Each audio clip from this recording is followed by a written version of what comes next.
فرزند زہرا یہ حالات برے ہیں۔ کاشانہ بصیرت ایک ایسا مکمل یوٹیوب چینل جس پر محروم بصارت کے لیے بالخصوص اور تمام افراد کے لیے بالعموم سینکڑوں کی تعداد میں اسلامی کتب دستیاب ہیں۔ لہذا گزارش ہے کہ آپ اپنی ذمہ داری نبھاتے ہوئے کاشانہ بصیرت کو سبسکرائب کرنے کے ساتھ ساتھ بیل آئیکن کو پریس کیجئے تاکہ آپ علم کے حصول کے ساتھ ساتھ مذہب اہل بیت کی اشاعت میں بھی اہم کردار ادا کرتے رہیں۔ کاشانہ بصیرت۔ فرزند زہرا یہ حالات برے ہیں۔ بسم اللہ الرحمن الرحیم۔ السلام علیکم۔ یہ کتاب آپ کے لیے کاشانہ بصیرت کی یوٹیوب چینل کی جانب سے ریکارڈ کی جا رہی ہے۔ نام کتاب حیات القلوب، جلد دوم، تالیف علامہ مجلسی علیہ رحمہ۔ اب ہم کتاب کا پارٹ نمبر 63 پڑھیں گے۔ 35واں باب جنگ خندق کا بیان کا سلسلہ بھی جاری ہے۔ صفحہ نمبر 613۔ کلینی اور علی بن ابراہیم نے بسند صحیح حضرت صادق علیہ السلام سے روایت کی کہ ابتداء اسلام میں یہ حکم تھا کہ جو شخص ماہ رمضان مبارک میں رات کو سو جائے تو اس پر پھر بیدار ہونے کے بعد کھانا پینا حرام ہو جاتا تھا، چونکہ آن حضرت نے ماہ رمضان میں خندق کھودنے کا حکم دیا تھا۔ عبداللہ بن جبیر جو جنگ احد میں شہید ہو چکے تھے، ان کے بھائی خوات بن جبیر خندق میں کام کرتے تھے۔ بوڑھے اور کمزور آدمی تھے۔ رات کو اپنے گھر گئے اور زوجہ سے کہا کہ کچھ کھانا ہو تو لاؤ تاکہ افطار کروں۔ ان کی زوجہ نے کہا کھانا تیار تو نہیں ہے لیکن سونا مت، میں ابھی بہت جلد تیار کر کے لاتی ہوں۔ وہ ٹیک لگا کر بیٹھ گئے اور بے اختیار نیند آ گئی۔ زوجہ نے کھانا لا کر رکھا تو پکارا، وہ بولے میں تو سو گیا تھا اس لیے کھانا نہ کھایا۔ صبح کو پھر آئے اور خندق کھودنے میں مشغول ہو گئے۔ اسی اثناء میں ان پر غشی طاری ہو گئی۔ حضرت صلی اللہ علیہ وسلم ان کی طرف سے گزرے اور ان کا یہ حال دیکھ کر سبب دریافت فرمایا۔ خوات نے رات کا واقعہ بیان کیا۔ اس وقت خدا نے لطف و کرم فرمایا اور مسلمانوں پر احسان کر کے یہ حکم نازل فرمایا۔ پارہ نمبر 2 سورہ بقرہ آیت نمبر 187، یعنی کھاؤ پیو یہاں تک کہ صبح کا سپیدہ رات کی سیاہی سے الگ نمایاں ہو جائے۔ الغرض علی بن ابراہیم روایت کرتے ہیں کہ حضرت قریش کا لشکر آنے سے 3 روز پہلے خندق کنی سے فارغ ہو گئے اور خندق میں 8 دروازے مقرر کیے اور ہر دروازے پر ایک مہاجر اور ایک انصار کو ایک جماعت کے ساتھ مقرر فرمایا کہ اس کی حفاظت کریں۔ قبائل قریش و کنانہ و سلیم و ہلال حی بن اخطب کے ساتھ آئے اور قریش مکہ اپنے گروہ کو لے کر پہنچے، جو 10,000 افراد تھے۔ وہ سب جرف رغانیہ میں ٹھہرے اور غطفان اور ان کے ساتھی نجد والے احد کی طرف مقیم ہوئے، اور حضرت صلی اللہ علیہ وسلم 3,000 مسلمانوں کے ساتھ مدینے سے باہر آئے۔ ابن شہر عاشوب نے روایت کی کہ مشرقین کا لشکر 18,000 تک، اکثر لوگوں نے 10,000 بیان کیا۔ جب قریش وادی عقیق میں پہنچے، رات کے درمیانی حصے میں حی بن اخطب بن قریظہ کے پاس آیا۔ وہ اپنے قلعے میں تھے اور حضرت سے جو عہد و پیمان کر چکے تھے اس کے سبب امان میں تھے۔ اس نے قلعے کے دروازے کو کھٹکھٹایا۔ کعب بن اسیلہ نے اس کی آواز سنی تو اپنے قبیلے والوں سے کہا یہ تمہارا بھائی اپنے قبیلے والوں کو بلا و مصیبت میں مبتلا کر کے آیا ہے کہ ہم کو بھی اسی مصیبت میں گرفتار کر دے، اور محمد صلی اللہ علیہ وسلم سے جو ہم نے عہد کیا ہے اسے توڑوا دے۔ حالانکہ محمد نے ہمارے ساتھ بھلائی کی اور اپنے عہد پر مستحکم رہے اور ہمارے ساتھ ہمسائیگی کے حق کی برابر رعایت کرتے چلے ہیں۔ ہمارے لیے مناسب نہیں کہ ہم ان سے خیانت کریں۔ پھر بالا خانے سے نیچے آئے اور پوچھا تم کون ہو؟ اس نے کہا میں حی بن اخطب ہوں، تمہارے واسطے زمانے کی عزت لائے ہوں۔ کعب نے کہا کہ بلکہ یوں کہو کہ ہمارے واسطے ابدی ذلت و خواری لائے ہو۔ اس نے کہا اے کعب، یہ قریش اپنے پیشواؤں، بزرگوں اور کنانہ کے ہم سوگندوں کے ساتھ آئے ہیں اور عقیق میں ٹھہرے ہیں، اور قبیلہ قراز والے اپنے سرداروں اور بزرگوں کے ساتھ آ کر رغایا میں مقیم ہیں، اور قبیلہ سلیم اور دوسرے لوگ قلعہ بنی زیبان میں ٹھہرے ہیں۔ محمد اور ان کے اصحاب ہرگز اس گروہ کثیر سے بچ نہیں سکتے۔ تم بھی دروازہ کھولو اور محمد سے جو عہد کیا اس کو توڑ ڈالو۔ کعب نے کہا ہرگز دروازہ نہ کھولوں گا، تم پلٹ جاؤ۔ ابن اخطب نے کہا کوئی امر دروازہ کھولنے سے تم کو مانے نہیں ہے سوائے اس آہو بچے کے جس کو تم نے تنور میں رکھ چھوڑا ہے۔ تم ڈرتے ہو کہ میں تمہارے ساتھ اس میں شریک ہوں، دروازہ کھولو اور مت ڈرو کہ میں اس میں شریک ہوں گا۔ کعب نے کہا خدا تجھ پر لعنت کرے، تو ایسی کم ظرفی پر آمادہ ہو گیا ہے جس کا جواب نہیں دینا چاہتا۔ آخر اس نے حکم دیا تو دروازہ کھول دیا گیا۔ وہ قلعے میں داخل ہوا، بیٹھا اور کہا وائے ہو تجھ پر اے کعب، اپنے عہد کو توڑ دے جو محمد سے کیا ہے اور میری رائے کو مت رد کر۔ محمد اس گروہ سے ہرگز جان نہیں بچا سکتے۔ اگر اس موقع سے تو نے فائدہ نہ اٹھایا تو آئندہ پھر ایسا موقع نہ آئے گا۔ پھر جو لوگ قلعے میں روسیائے یہود سے تھے جیسے غزال بن شمول، یاسر بن قیس، وفایہ بن ابن زید اور زہیر بن ناتا جمع ہوئے۔ کعب نے ان سے کہا کہ تم لوگ کیا کہتے ہو؟ سب نے کہا آپ ہمارے بزرگ ہیں اور مخدوم عہد و پیمان جو کچھ کیا ہے آپ نے کیا ہے۔ اگر عہد کو توڑیے گا تو ہم بھی توڑیں گے، اگر قلعے میں رہیے گا ہم بھی رہیں گے، اور اگر باہر جنگ کے لیے نکلیے گا ہم بھی نکلیں گے۔ لیکن زہیر بن ناتا جو ایک بوڑھا اور تجربہ والا شخص تھا، اس نے کہا میں نے توریت میں جس کو خدا نے بھیجا ہے پڑھا ہے کہ آخر زمانے میں خدا ایک پیغمبر کو مبعوث کرے گا جو مکے سے خروج کرے گا اور اس کا محل ہجرت با بحرہ ہوگا، یعنی مدینہ۔ وہ برہنہ دراز گوش پر سوار ہوگا، پرانے لباس پہنے گا، سوکھی روٹی اور خرما پر زندگی بسر کرے گا، نہایت خوش مزاج ہوگا، کافروں کو بہت قتل کرے گا۔ اس کی دونوں آنکھوں میں سرخی ہوگی اور اس کے دونوں شانوں کے درمیان مہر نبوت ہوگی۔ اپنی تلوار کاندھے پر رکھے گا اور کسی کی جو اس کے مقابل ہوگا پرواہ نہ کرے گا۔ اس کی حکومت روئے زمین کے آخر تک ہوگی۔ اگر یہ وہی پیغمبر ہے تو اس گروہ کی کثرت کی پرواہ نہ کرے گا، اگر پہاڑ بھی اس سے سرکشی اور دشمنی پر آمادہ ہو جائیں تو وہ ان پر بھی غالب ہوگا۔ ابن اخطب ملعون نے کہا یہ وہ پیغمبر نہیں ہے، وہ تو بنی اسرائیل سے ہوگا اور یہ بنی اسماعیل سے ہیں، اور بنی اسرائیل کبھی فرزندان اسماعیل کے تابع نہیں ہو سکتے کیونکہ خدا نے ان کو تمام بنی نوع انسان پر فضیلت بخشی ہے اور پیغمبری اور بادشاہی انہی لوگوں میں قرار دیا۔ اور موسیٰ نے ہم سے عہد لیا ہے کہ ہم کسی پر ایمان نہ لائیں گے جب تک وہ ایسی قربانی پیش نہ کرے جس کو آگ نہ جائے، اور محمد کے پاس ایسی کوئی علامت نہیں ہے۔ انہوں نے لوگوں کو جمع کر لیا اور جادو کے ذریعے سے فریب دے رکھا ہے اور جادو ہی کے ذریعے سے تمام لوگوں پر غالب آنا چاہتا ہے۔ غرض کے ایسی بیہودہ اور باطل گفتگو سے ان لوگوں کے دلوں میں وسوسہ ڈالا اور سب کو اپنا موافق بنا لیا اور کہا وہ عہد نامہ نکالو جو تمہارے اور محمد کے درمیان لکھا گیا ہے۔ وہ نکالا گیا تو اس نے ٹکڑے ٹکڑے کر دیا اور کہا اب تو جو ہونا تھا ہو گیا اور سوائے جنگ کے اور کوئی صورت تمہارے لیے نہیں ہے، لہٰذا جنگ پر آمادہ ہو جاؤ۔ جب یہ خبر آن حضرت کو پہنچی آپ بہت محزون ہوئے اور صحابہ بھی بہت خوفزدہ ہوئے۔ پھر آن حضرت سعد بن معاذ اور اسید بن خضیر کو جو قبیلہ اوس سے تھے اور وہ بھی قریظہ کے ہم سوگند تھے، فرمایا کہ بنی قریظہ کے پاس جا کر معلوم کریں کہ ہمارے متعلق ان کا کیا خیال و ارادہ ہے۔ اگر انہوں نے عہد شکنی کر لی ہے تو اس کی خبر کسی کو نہ ہونے دیں اور صرف مجھ سے آ کر بیان کریں اور کہیں ازل و قارا، اور یہ راز کا کلمت ہے جو آن حضرت اور ان کے درمیان طے تھا کہ صرف حضرت سمجھیں اور کوئی نہ سمجھ سکے۔ اور ازل اور قارا قریش کے دو قبیلے تھے جو بظاہر مسلمان تھے اور مکر و فریب کے ساتھ مرتد ہو گئے تھے۔ تو جو لوگ مکر و فریب کرتے تھے ان کی مثال انہی مرتدین سے دی جاتی تھی۔ جب سعد اور اسید بنی قریظہ کے قلعے کے دروازے پہ پہنچے، کعب نے بالائے قلعے سے ان سے سخت کلامی کی اور ان کو گالیاں دیں اور آن حضرت کی شان میں بھی گستاخی کی۔ سب نے کہا تو اس لومڑی کے مانند ہے جو اپنے سوراخ میں بھاگ گئی ہو، بہت جلد قریش تجھ سے برگزشتہ ہو جائیں گے اور آن حضرت یہ محاصرہ کریں گے، آن حضرت تیرا محاصرہ کریں گے اور تجھ کو ذلت و خواری کے ساتھ قلعے سے باہر نکالیں گے اور تیری گردن مار دیں گے۔ یہ کہہ کر واپس چلے گئے اور آن حضرت سے کہا ازل و تارا۔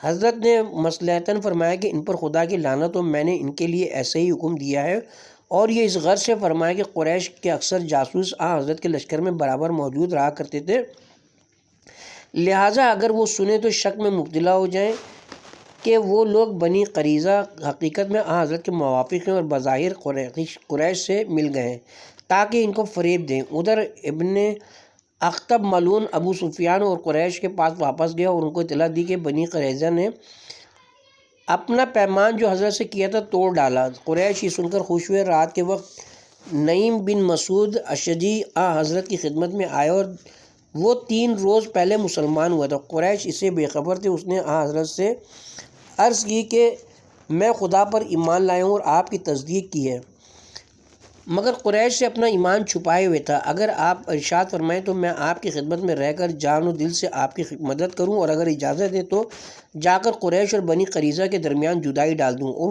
ان کے باہمی اتفاق کو درہم برہم کر دوں تاکہ بنی قریظہ قلعے سے باہر نہ نکلیں۔ حضرت نے فرمایا جاؤ اور ان میں اختلاف پیدا کر دو، یہی میرے نزدیک بہتر ہے۔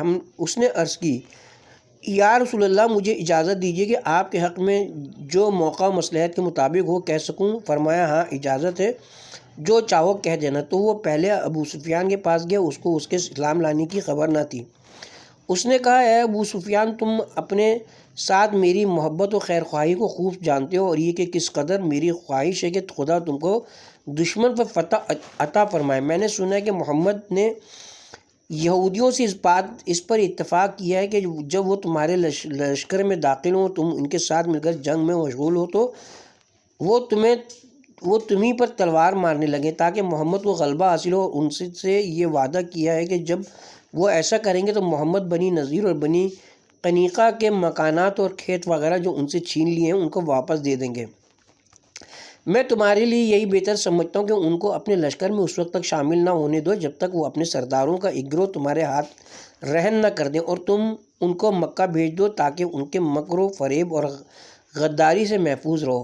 ابو سفیان نے یہ سن کر کہا خدا تجھ کو توفیق اور جزائے نیک عطا فرمائے کہ مجھ کو تو نے نصیحت کی اور عافیت کی طرف رہنمائی کی۔ پھر وہاں سے وہ جلد واپس آئے اور بنی قریظہ کے پاس گیا، وہ بھی ان کے مسلمان ہونے سے بے خبر تھے، اور کہا اے کعب، اپنے ساتھ تم میری دوستی اور محبت کو جانتے ہو۔ ابو سفیان نے یہ طے کیا کہ ان یہودیوں کو قلعے سے باہر نکال کر محمد کے مقابلے پر کھڑا کر دوں گا۔ اگر ان کو فتح ہوئی تو وہ فتح ہمارے نام ہوگی، اور اگر محمد کو غلبہ ہوا تو یہی ہمارے لشکر کے آگے ہوں گے، یہی مارے جائیں گے اور ہم بھاگ جائیں گے، اور تم ان کے لشکر میں شامل نہ ہونا جب تک ان کے شرفا میں سے 10 اشخاص کو رہن نہ کر لینا تاکہ وہ قلعے میں رہیں، تاکہ اگر محمد پر فتح حاصل نہ ہو تو وہ جانے نہ پائیں جب تک اس عہد و پیمان کو جو محمد اور تمہارے درمیان ہوا تھا اثرنو مکمل نہ کرا دیں، کیونکہ اگر قریش بھاگ گئے اور محمد پر فتح حاصل نہ کر سکے تو ضرور محمد تم سب کو قتل کر دیں گے۔ کعب نے کہا تم نے میرے ساتھ نیکی اور بھلائی کی، ہم تو قلعے سے باہر نہ نکلیں گے جب تک ان کے 10 روسیہ کو گروہ نہ کر لیں گے۔ اور شیخ تبریسی کی روایت کے مطابق ابو سفیان سے کہا کہ میں نے سنا ہے کہ بنی قریظہ اپنی عہد شکنی سے نادم ہے اور محمد صلی اللہ علیہ وسلم کے پاس پیغام بھیجا ہے کہ ہم اشراف قریش میں 10 آدمیوں کو رہن میں لے کر آپ کے پاس بھیجے دیتے ہیں کہ آپ ان کو قتل کر دیں اور ہم جنگ میں آپ کی موافقت کریں گے، شاید آپ ہم سے راضی ہو جائیں۔ اور قریب الاسناد میں امام محمد باقر علیہ السلام سے روایت کی ہے کہ جناب امیر المومنین فرماتے تھے کہ میں جو کچھ حضرت سے روایت کرتا ہوں وہ یقیناً بالکل صحیح ہے، اور اگر آسمان سے نیچے گر پڑوں یا کوئی طائر مجھے اچک لے جائے تو مجھے پسند اور گوارا ہے اسے کہ حضرت پر بہتان کروں، اور اگر جنگ کے درمیان کچھ کہوں تو ممکن ہے کہ مصلحتاً خلاف واقع کہوں کیونکہ جنگ کا دار و مدار مکر و فریب پر ہے۔ بے شک جب حضرت صلی اللہ علیہ وسلم کو یہ اطلاع ہوئی کہ بنو قریظہ نے ابو سفیان سے یہ طے کیا ہے کہ جس وقت تم محمد سے مقابلہ کرو گے ہم تمہاری مدد کریں گے، تو حضور نے خطبہ پڑھا اور فرمایا بنو قریظہ نے ہم سے کہا ہے کہ جب ہم ابو سفیان سے جنگ میں مشغول ہوں گے تو وہ ہماری مدد کریں گے۔ جب یہ خبر ابو سفیان کو پہنچی تو اس نے کہا یہودی ہم سے مکر و فریب کر رہے ہیں، اور ان کے بھاگنے کا ایک سبب یہ بھی تھا۔ شیخ مفید اور شیخ تبریسی نے روایت کی کہ لشکر قریش خندق کے قریب آ کر ٹھہرا اور 20 روز سے زیادہ مقیم رہا، سوائے تیر اور پتھر پھینکنے کے جنگ نہ ہوئی۔ جب حضرت نے مسلمانوں کے دلوں کا ضعف اور منافقوں کے نفاق کا اظہار مشاہدہ فرمایا، عتبہ بن حسین اور حارث بن عوف کے پاس جو سرداران غطفان تھے، صلح کی خواہش کی کہ مدینہ کے میووں کا تیسرا حصہ ان کو دیا جائے گا اگر وہ واپس چلے جائیں، اور اس بارے میں سعد بن عبادہ انصاری سے مشورہ کیا۔ سعد نے کہا یا رسول اللہ، اگر یہ صلح خدا کی جانب سے تو ہم کو اس کے قبول کرنے میں کوئی چارہ نہیں۔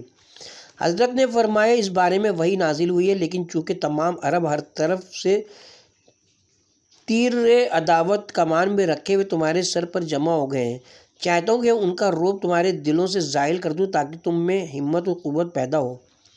سعد بن معاذ نے عرض کی جس وقت ہم مشرک و کافر تھے اور خدا کو نہیں پہچانتے تھے، ان لوگوں نے ہمارے اموال کی تباہ نہ کی، اور اب جب کہ خدا نے ہم کو اسلام سے سرفراز فرمایا اور آپ کے ذریعے سے عزت و شرف بخشا ہے، ہم اپنے مال ان کو دے دیں گے، خدا کی قسم سوائے تلوار کے ان کو کچھ نہ دیں گے، یہاں تک کہ خدا ہمارے اور ان کے درمیان فیصلہ کرے۔ حضرت نے فرمایا میں بھی یہی چاہتا ہوں کہ تمہارے استقلال کو دیکھوں اور سمجھوں، تو اسی بات پر ثابت قدم رہو، بے شک خدا تعالیٰ اپنے پیغمبر کو یوں ہی نہیں چھوڑ دے گا، ضرور مدد کرے گا اور میرے دین کو تمام دینوں پر غالب کر دے گا جیسا کہ اس نے وعدہ کیا ہے۔ پھر حضرت صلی اللہ علیہ وسلم نہایت اہتمام اور استقلال کے ساتھ کھڑے ہوئے اور ان کو دشمنوں سے جنگ پر آمادہ کیا اور خدا کی جانب سے نصرت و مدد کا وعدہ فرمایا۔ ادھر کچھ اشقیاء قریش قتال کے لیے میدان میں آئے، جن میں عمر بن عبدود، اکرمہ ابن ابی جہل، حبیرہ بن ابی وہب، زرار بن خطاب اور مرداز فہری تھے۔ انہوں نے اپنے اسلحے سجے اور عربی گھوڑوں پر سوار ہو کر بنی کنانہ کی طرف آئے اور ان کو جنگ کے لیے آمادہ کیا اور کہا میدان میں چلو تاکہ آج معلوم ہو کہ مرد کون ہے۔ جب خندق کے کنارے پہ پہنچے تو بولے یہ وہ مکر ہے جس کو اہل عرب نہیں جانتے، بلکہ یہ تدبیر اس وارث والے کی ہے جو ان کے ساتھ ہے۔ پھر اس کے گرد گھومتے رہے یہاں تک کہ خندق میں ایک تنگ مقام نظر آیا، وہیں سے گھوڑے کو کودایا، اور عمر بن عبدود جو شجاعت میں عرب میں مشہور تھا اور لوگ اس کو 1000 سواروں کے برابر سمجھتے تھے اور اس کو شہسوار یلیل کہتے تھے، اس لیے کہ اس مقام سے جس کو یلیل کہتے ہیں شام کی طرف قافلہ جا رہا تھا جس میں عمر بن عبدود بھی تھا۔ جب قافلہ مقام یلیل پر پہنچا 1000 ڈاکوؤں نے قافلے پر حملہ کیا، قافلے کے تمام لوگ بھاگ گئے، لیکن عمر بن عبدود نے تلوار کھینچ لی اور بجائے سپر اونٹ کا بچہ ہاتھ میں لے لیا اور ان ڈاکوؤں کے مقابلے پر ڈٹ گیا اور سب کو مار کر بھگا دیا اور قافلے کو صحیح و سلامت نکال لے گیا۔ اس سبب سے اس کو فارس العلیل کہتے تھے۔ غرض وہ میدان جنگ میں گھوڑا اچھالتا ہوا آیا اور رجز پڑھنے لگا اور اپنا مقابل طلب کیا۔ جب مسلمانوں نے اس کو دیکھا تو حضرت کے پیچھے بھاگ کر کھڑے ہو گئے اور حضرت کو اپنے آگے کر لیا۔ اس وقت دوم نے عبد الرحمن بن عوف سے کہا کہ شیطان عمر بن عبدود کو دیکھتے ہو کوئی اس کے ہاتھ جان سلامت نہ لے جائے گا، چلو محمد کو اسے دے دیں تاکہ قتل کر دے اور ہم اپنی قوم سے مل جائیں۔ اس وقت خدا نے یہ آیت نازل فرمائی، پارہ نمبر 21 سورہ احزاب آیت نمبر 19، یعنی خدا تم میں ان لوگوں کو جو رسول کی نصرت سے روکنے والے ہیں اور ان لوگوں کو جو اپنے بھائیوں سے کہتے ہیں کہ ہمارے ساتھ آؤ اور جنگ مت کرو، اور نہ وہ خود میدان میں نکلتے ہیں سوائے چند لوگوں کے جن کا کوئی اثر نہیں، کیونکہ وہ بھی تم سے جان چراتے ہیں اور نہیں چاہتے کہ تم کو فتح ہو، یا راہ خدا میں اپنے مال نہیں صرف کرتے۔ تو جب ان پر دشمن کا خوف غالب ہو جاتا ہے تو تم ان کو دیکھو گے کہ ان کی آنکھیں اس طرح پھرتی ہیں جیسے کسی پر جان کنی کے وقت غش طاری ہوتا ہے، پھر جب ان کا خوف دور ہو جاتا ہے تو اپنی تیز زبانوں سے تم کو اذیت پہنچاتے ہیں، حالانکہ غنیمت کے بڑے حریص ہیں۔ یہ لوگ ایمان نہیں لائے ہیں، اس لیے خدا نے ان کے اعمال کو باطل کر دیا اور یہ خدا پر آسان ہے، یا خدا کو ان کے نفاق کی پرواہ نہیں۔ غرض عمر بن عبدود نے اپنے نیزے کو زمین پر گاڑا اور ٹہلنے لگا اور ایک رجز پڑا جس کا مضمون یہ تھا کہ چلاتے چلاتے میری آواز بیٹھ گئی کہ تم میں سے کوئی میرے مقابلے پر آئے اور میں کھڑا ہوں۔ جس وقت کے بہادران جنگ خوف کھاتے ہیں ایسے ہیبتناک موقع سے جو ٹلتا نہیں، تو میں ہمیشہ جنگ میں آگے بڑھنے والا ہوتا ہوں۔ بے شک شجاعت اور بخشش جوان مرد کی بہترین خصلتیں ہیں۔ یہ سن کر حضرت نے مسلمانوں کی طرف رخ کر کے فرمایا، کون ہے تم میں جو اس کے مقابلے پر جائے اور اس سگ کو دفع کرے؟ کسی نے جواب نہ دیا تو امیر المومنین آگے بڑھے اور عرض کی، میں جاتا ہوں اور اس کو دفع کرتا ہوں۔ حضرت نے فرمایا، اے علی، یہ عمرو بن عبدود ہے۔ جناب امیر نے عرض کی، میں علی بن ابی طالب ہوں۔ حضرت نے فرمایا، اچھا میرے پاس آؤ۔ پھر حضرت نے اپنے دستے مبارک سے ان کے سر پر عمامہ باندھا اور ذوالفقار ہاتھ میں دی اور فرمایا، جاؤ اور اس تلوار سے جنگ کرو، اور دعا کی کہ پالنے والے اس کی پیچھے سے، دائیں سے، بائیں سے، سر کے اوپر اور پیروں کے نیچے سے حفاظت فرما۔ حضرت اسد اللہ الغالب شیر زیاں کے مانند نہایت سرعت کے ساتھ میدان میں آئے اور رجز پڑا، جس کا مضمون یہ تھا کہ جلدی مت کر، کیونکہ تیرے مقابلے پر وہ آ گیا جو تیرے ساتھ جنگ میں عاجز نہیں ہے، جو بھلائی کا مالک ہے، رائے حق کا دیکھنے والا ہے، سچا اور ہر نجات پانے والے کا نجات دینے والا ہے۔ اور بے شک امیدوار ہوں کہ بہت جلد تیرے لیے لوگوں کی وہ توجہ قائم کر دوں گا جو جنازوں پر کی جاتی ہے، اس پھاڑنے والی ضرب سے جس کی شہرت لڑائیوں کے بعد بھی باقی رہتی ہے۔ عمروں نے کہا، تم کون ہو کہ میرے مقابلے پر آنے کی جرت کی؟ حضرت نے فرمایا، علی بن ابی طالب رسول خدا صلی اللہ علیہ وسلم کے چچا کا بیٹا اور داماد ہوں۔ اس نے کہا، خدا کی قسم، تمہارے باپ ہمارے دوست اور محب تھے، میں نہیں چاہتا کہ تم کو اپنے نیزے پر اٹھا لوں اور آسمان و زمین کے درمیان معلق کر دوں کہ زندہ رہو گے نہ مردہ۔ حضرت نے فرمایا، میرے چچا زاد بھائی رسول نے خبر دی ہے کہ اگر تو مجھے قتل کرے گا تو میں بہشت میں جاؤں گا اور تو جہنم میں جائے گا، اگر میں تجھ کو قتل کر دوں گا تو میں جنت میں جاؤں گا اور تو دوزخ میں جائے گا۔ عمروں نے طنز کے طور پر کہا کہ ہر طرح دونوں تیرے ہی حصے میں آئے گی، یہ تیری بدقسمتی ہے جس پر تو آمادہ ہے۔ حضرت نے فرمایا، اس بکواس کو چھوڑ، میں نے سنا کہ ایک مرتبہ کعبے کا پردہ پکڑ کر تو نے عہد کیا ہے کہ جو شخص جنگ میں 3 شرطیں میرے سامنے پیش کرے گا، میں ایک شرط اس کی ضرور قبول کر لوں گا، لہٰذا میں 3 باتیں پیش کرتا ہوں، ان میں ایک منظور کر۔ اس نے کہا، بیان کرو۔ فرمایا، پہلی بات یہ کہ تو خدا کی وحدانیت اور حضرت کی رسالت کی گواہی دے اور مسلمان ہو جا۔ اس نے کہا، یہ تو میرے بس کی بات نہیں، سمجھ لو کہ میں نے سنا ہی نہیں۔ حضرت علی نے فرمایا کہ واپس جا اور اس لشکر کو رسول کے مقابلے سے پھیر لے جا، اگر حضرت سچے ہیں اور ان کا دین قائم ہو جائے تو تم سب کی عزت کا سبب ہوگا اور تم ان کو خوب پہچانتے ہو، اور اگر وہ معاذ اللہ جھوٹے ہیں اور پیغمبر نہ ہوئے تو عرب کے بھیڑیے اور چور ان کے شر سے تم کو بچا لیں گے۔ اس بدبخت نے کہا، یہ بھی نہیں منظور ہے، کیونکہ قریش کی عورتیں اپنے گھروں میں بیٹھ کر تانا دیں گے اور لوگ اس کو اپنے اشعار میں نظم کریں گے کہ میں جنگ سے ڈر گیا اور واپس چلا گیا اور ان لوگوں کی مدد نہ کی جنہوں نے مجھے اپنا رئیس و سردار بنایا تھا۔ حضرت نے فرمایا، اچھا، تیسری شرط یہ کہ میں پیدل ہوں اور تو گھوڑے پر ہے، تو بھی نیچے آ تاکہ ہم دونوں پیادہ جنگ کریں۔ یہ سنتے ہی وہ اپنے گھوڑے سے کود پڑا اور گھوڑے کو پے کر دیا اور کہا، یہ وہ شرط ہے کہ اہل عرب میں سے کسی کے متعلق مجھے گمان بھی نہ تھا کہ ایسی جرت کرے گا اور مجھ سے ایسی خواہش کرے گا۔ پھر اس نے جنگ شروع کر دی اور شیر خدا کے سر پر ایک وار کیا۔ حضرت نے سپر پر روکا، اس ملعون کی تلوار نے سپر کے 2 ٹکڑے کر کے سر اقدس پر اثر کیا، چونکہ دھوکہ دینا جنگ میں جائز ہے۔ جناب امیر نے اسے فرمایا، تو اپنے تئیں فارس عرب جانتا ہے، یہ تیرے لیے کافی نہ تھا کہ میں اس کم سنی میں تجھ سے مقابل ہوں اور تو اپنا ایک مددگار بھی اپنے سمرا لایا ہے۔ اس نے یہ سنتے ہی مڑ کر دیکھا تو حضرت نے اس کے پیروں پر وار کر کے دونوں پیر قطع کر دیے اور وہ زمین پر گر پڑا، اور غبار اس قدر بلند ہوا کہ دونوں چھپ گئے اور لوگوں کو معلوم نہ ہو سکے کہ ان میں سے کس نے کس کو قتل کیا۔ ادھر منافقوں نے کہا، یہ علی مارے گئے ہیں۔ جب غبار زائل ہوا تو لوگوں نے دیکھا کہ امیر المومنین علیہ السلام اس کے سینے پر سوار ہیں، اس کی داڑھی پکڑے ہوئے اس کا سر کاٹ رہے ہیں۔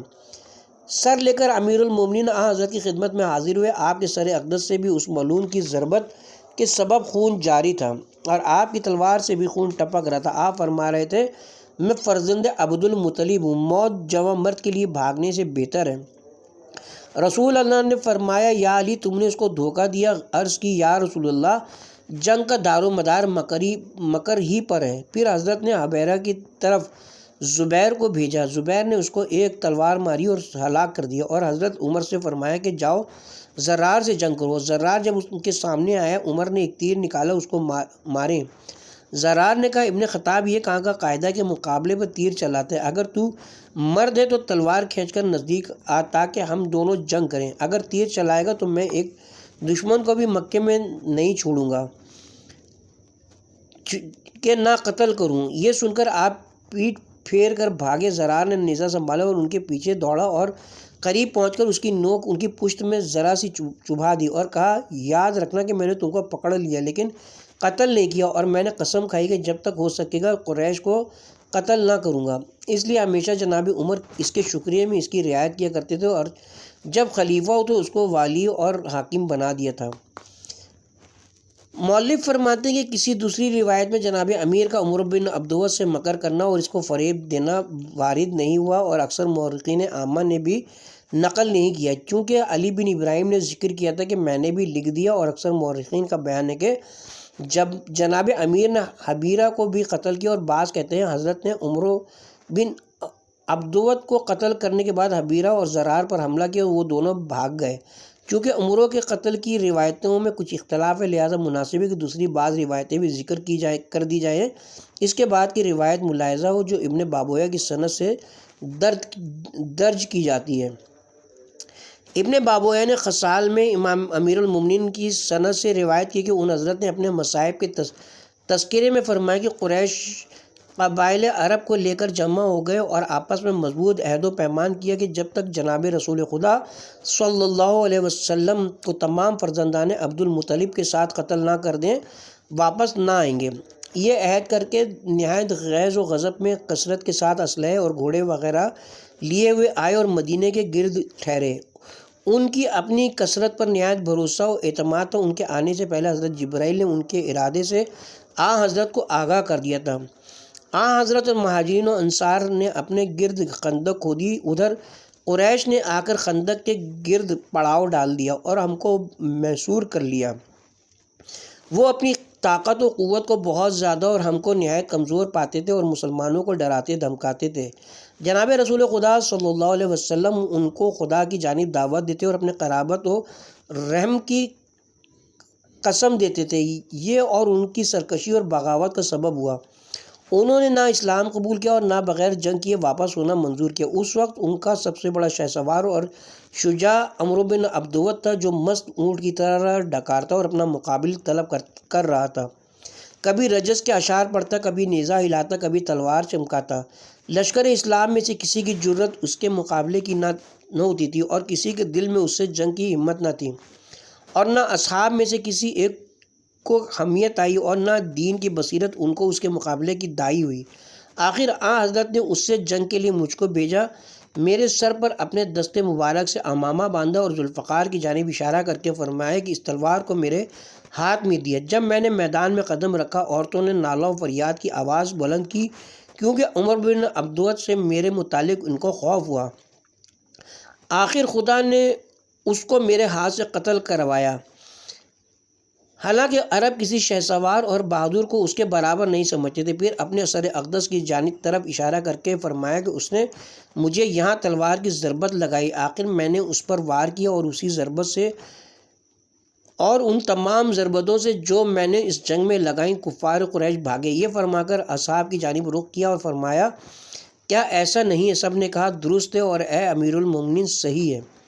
شیخ مفید، شیخ تبریسی، ابن شہر عاشوب اور ابن ابی الحدید اور تمام مورخین عامہ و خاصہ نے روایت کی ہے کہ جب عمر بن عبدود لعنت اللہ علیہ معرکہ جنگ میں جست کرتا ہوا اپنے مقابل طلب کر رہا تھا، حضرت کھڑے ہوئے اور عرض کی، یا نبی اللہ میں جاتا ہوں۔ حضرت نے فرمایا، یہ عمر بن عبدود ہے، بیٹھ جاؤ، شاید کوئی دوسرا تیار ہو۔ پھر عمر ڈکارتا اور غرور و تکبر سے چلاتا ہوا بولا کہ کیا تم میں کوئی نہیں ہے جو میرے مقابلے کے لیے آئے؟ وہ تمہاری بہشت کہاں ہے جس کے بارے میں تم کہتے تھے کہ تم میں سے جو قتل ہوتا ہے اس میں داخل ہوتا ہے؟ یہ سن کر پھر جناب امیر اٹھ کھڑے ہوئے اور عرض کی، یا رسول اللہ میں جاتا ہوں۔ حضرت نے فرمایا، بیٹھ جاؤ۔ آخر تیسری مرتبہ ان کو اجازت ملی۔ جناب رسول خدا صلی اللہ علیہ وسلم نے اپنی زرہ ان کو پہنائی اور اپنے صحاب امامے کو ان کے سر پر باندھا اور اپنی تلوار ذوالفقار ان کے ہاتھ میں دی اور کہا جاؤ اور بارگاہ اہدیت میں دعا کی، خدا بندہ اس کی مدد کرو۔ اور ابن ابی الحدید کی روایت کے مطابق جب شیر خدا مارکہ ہیجا کی طرف متوجہ ہوئے، حضرت صلی اللہ علیہ وسلم نے فرمایا کل ایمان کل شرک کے مقابلے پر جا رہا ہے۔ جب امیر المومنین اس کے مقابلے پر کھڑے ہوئے، اس نے آپ کو پہچان لیا اور کہا واپس جاؤ اور کسی دوسرے کو بھیجو، میں نہیں چاہتا کہ تمہارے ایسے کریم شخص کو قتل کروں، اور میرے اور تمہارے باپ کے درمیان دوستی تھی، مجھے نہیں منظور ہے کہ اپنے دوست کے لڑکے کو قتل کروں۔ حضرت نے فرمایا لیکن میں تو چاہتا ہوں کہ تجھ کو قتل کروں جب تک تو کفر پر باقی ہے۔ ابن ابی الحدید کہتے ہیں کہ میں نے یہ حدیث جب اپنے استاد سے بیان کی، انہوں نے فرمایا کہ اس ملعون نے جھوٹ کہا۔ جب اس نے جناب امیر کو دیکھا اور اس کو آپ کی بدر و احد کی ضربتیں یاد آئیں تو ڈرا اور چاہا کہ اس بہانے سے آپ کی تلوار سے بچ جائے، لیکن آپ کی اس گفتگو سے اس ملعون کو غصہ آ گیا اور گھوڑے سے کود پڑا اور ان حضرت پر تلوار چلائی، جس سے سپر کٹ کر سر اقدس مجروح ہو گیا۔ حضرت نے فوراً اس کی گردن پر وار کیا، جس سے اس کا سر کٹ کر دور جاگ پڑا۔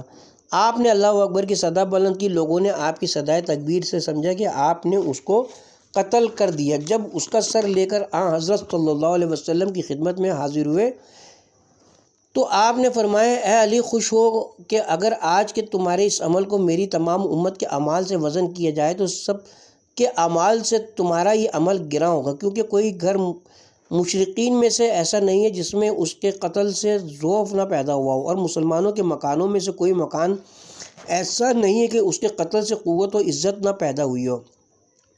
اور روایت معتبرہ میں مذکور ہے کہ حضرت نے فرمایا کہ روز خندق علی کی ضربت قیامت تک کے جن و انس کی عبادت سے بہتر ہے، اور ابو بکر بن عیاش سے روایت ہے کہ علی نے ایک ایسی ضربت لگائی جس سے زیادہ قوی اور غالب تر ضربت نہیں ہو سکتی، اور وہ ضربت عمروں کے سر پر کی تھی، اور ایسی ضربت کھائی جس سے نحس ترین ضربت نہیں ہو سکتی، اور وہ ضربت ابن ملجم علیہ لعنہ اللہ تھی۔ اور روایت ہے کہ لوگوں نے پوچھا اے علی، آپ نے عمروں کی ذرہ کیوں نہ اتار لی، کیونکہ عرب میں اس سے بہتر ذرہ نہیں ہے۔ حضرت نے فرمایا میں نے گوارا نہیں کیا کہ اس کو برہنہ کروں، اور جب عمروں کی بہن نے دیکھا کہ وہ برہنہ نہیں کیا گیا اور اس کی ذرہ نہیں اتاری گئی تو اس نے کہا اس کو کسی کفو کریم نے قتل کیا ہے۔ جب اس نے سنا کہ امیر المومنین نے اس کو قتل کیا ہے تو خوش ہو گئی اور بولی کہ اگر علی کے سوا کسی اور نے قتل کیا تو اس پر ابد تک روتی۔ جابر سے روایت ہے کہ جب عمرو زمین پر قتل ہو کر گرا، اس کے ساتھی بھاگ کر خندق کے پار چلے گئے اور نوفل بن عبداللہ خندق میں گر پڑا۔ مسلمانوں نے اس کو پتھر مارنا شروع کیا۔ اس نے کہا مجھے اس ذلت کے ساتھ مت مارو، کوئی آئے اور میرا مقابلہ کرے۔ یہ سن کر جناب امیر خندق میں اتر گئے اور ایک ہی ضرب میں اس کو واصل جہنم کر دیا، اور حبیرہ کو زین کے قربوز پر ایک ضرب لگائی جس سے اس کی ذرہ گر گئی اور وہ بھاگا۔ تو جابر نے کہا داؤد کا جالوت کو قتل کرنے کا واقعے سے عمروں کا قتل کیے جانا کس قدر مشابہ ہے۔ شیخ تبریسی وغیرہ ہم نے روایت کی کہ جب نوفل قتل ہوا، مشرقین نے حضرت صلی اللہ علیہ وسلم کے پاس پیغام بھیجا کہ نوفل کی لاش 10,000 درہم میں ہم کو دے دیجیے۔ حضرت نے فرمایا ہم مردوں کی قیمت نہیں کھاتے، اس سردار کو لے جاؤ۔ مخالفین نے روی سعدی سے روایت کی کہ وہ کہتے ہیں کہ میں نے حذیفہ بن یمان سے کہا کہ جب ہم علی کے فضائل بیان کرتے ہیں، اہل بصرہ کہتے ہیں کہ تم علی کے حق میں غلو کرتے ہو، کیا آپ ان کے بارے میں کوئی حدیث روایت کرتے ہیں؟ حذیفہ نے کہا اے ربیہ، علی کے متعلق یہ کیا سوال کرتے ہو؟ اسی خدا کی قسم جس کے قبضے قدرت میں میری جان ہے، جس روز سے خدا نے حضرت صلی اللہ علیہ وسلم کو مابعوث فرمائے، اس روز سے اصحاب رسول کے قیامت تک کے تمام اعمال ترازو کے ایک پلڑے میں رکھیں اور علی کے اعمال ایک پلڑے میں رکھیں، پھر بھی علی کے اعمال ان کے کل اعمال سے وزنی ثابت ہوں گے۔ ربیہ نے کہا اس حدیث کا تحمل نہیں کیا جا سکتا۔ حذیفہ نے کہا ارے احمق، کیوں نہیں کیا جا سکتا؟ کہاں تھے ابو بکر، عمر، حذیفہ اور وہ تمام اصحاب محمد اس روز جبکہ عمر بن عبدود مبارز طلب کر رہا تھا؟ اس سے مقابلے کے لیے کوئی تیار نہ ہوا سوائے علی کے، سب نے انکار کیا۔ علی اس کے مقابلے کے لیے گئے اور خدا نے ان کے ہاتھ سے اس کو قتل کرایا۔ اسی خدا کی قسم جس کے قبضے قدرت میں حذیفہ کی جان ہے، اس نے جان ہے اس کے قتل کا اجر امت محمد صلی اللہ علیہ وسلم کی قیامت تک کے اعمال سے بہت زیادہ عظیم و بلند ہے۔ اور عامہ نے بطریق متعدد بیان کیا کہ یہ آیت ابن مسعود اس طرح پڑھتے تھے۔ پارہ نمبر 21 آیت نمبر 25 سورہ احزاب، یعنی خدا نے علی کے سبب سے مومنین کی جنگ میں کفایت کی اور اللہ قوی اور غالب ہے۔ ابن ابی الحدید نے روایت کی کہ جناب عمر زرار کے مقابلے پر گئے اور پھر بھاگے تو زرار نے نیزے کی ذرا سی ان کے پیٹھ میں چبھا دی اور کہا یہ احسان ہے، تم کو چاہیے کہ اس کا شکر بجا لاؤ اور ہمیشہ یاد رکھو اے خطاب کے بیٹے، کیونکہ میں نے قسم کھائی کہ جب قریش پر غالب آ جاؤں گا تو ان کو قتل نہ کروں گا۔ ابن ابی الحدید نے کہا کہ احد میں بھی ان کے ساتھ زرار نے ایسے کیا تھا۔ ان دونوں واقعات کو واقدی نے بھی کتاب منازی میں لکھا ہے۔ اس کے ساتھ ہی اب ہم یہاں پہ کتاب کے پارٹ نمبر 63 کا اختتام کرتے ہیں۔ 35واں باب جنگ خندق کا بیان ابھی جاری ہے اور پارٹ نمبر 64 میں اسی باب سے انشاءاللہ آغاز ہوگا۔